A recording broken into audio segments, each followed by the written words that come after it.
Hello everyone, welcome back to another video. My name's Max and today we're going to be using these epic oil pastels to create a fauvism still life of some glass objects from my home.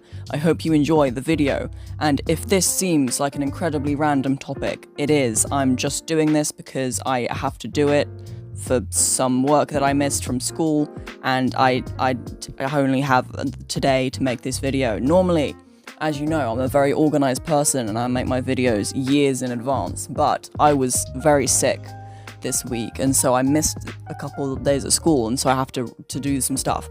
And all of the filming for unschool related things that I wanted to do completely sabotaged by the fact that I was sick. So we're doing this instead.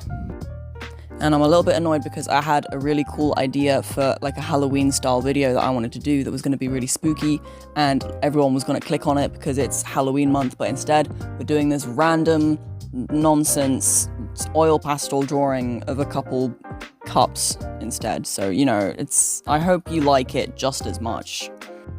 You may also have noticed that my Inktober series suddenly came to a halt, and that was also because I was sick and low-key kind of immobilized, and so I couldn't do any.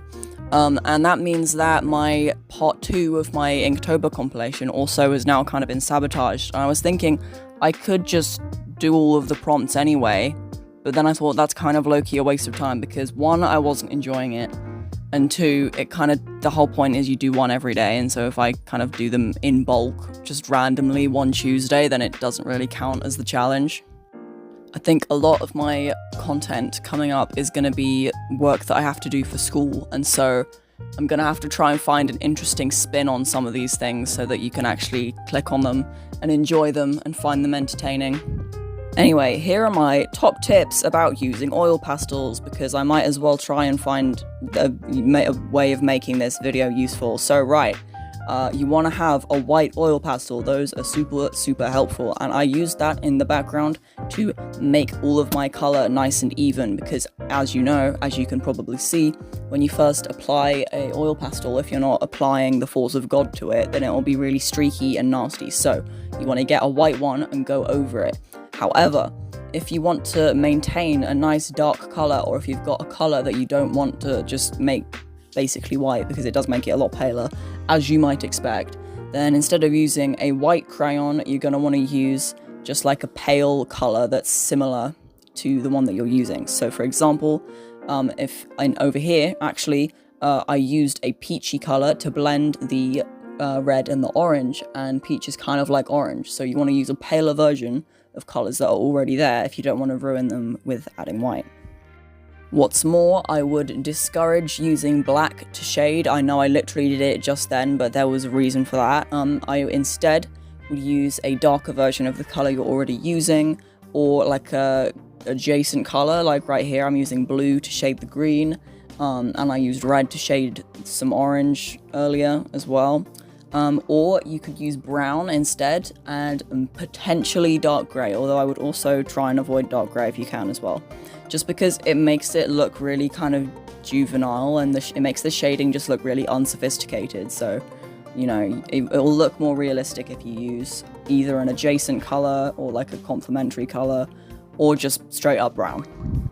And in terms of when should or shouldn't you use oil pastels, if you are trying to do a more expressive kind of style, or more maybe abstracted style either, you want to use them because they are quite thick, obviously, so you don't really want to be using them to do fine detail and stuff, and they're because they're thick, because it forces you to make kind of abstract shapes and shading, so they're really useful for that. However, if you want to create a really kind of refined and realistic result, then you're going to want to use either paint if you're good at that, or if you're me and you're rubbish at paint, then colouring pencils, because colouring pencils are my favourite.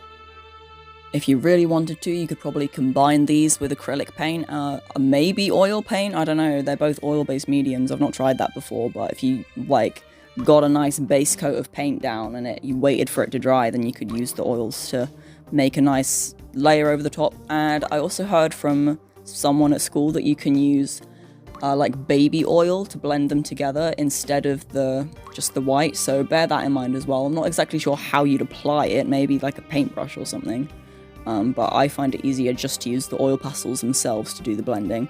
Also, it makes this sort of scum. All these like little bits keep falling off, and what I do is I just kind of brush them off as I go, and I ball them up, and I make like a little sculpture with them, just not deliberately, just because they're there and it's annoying to have them all over the desk.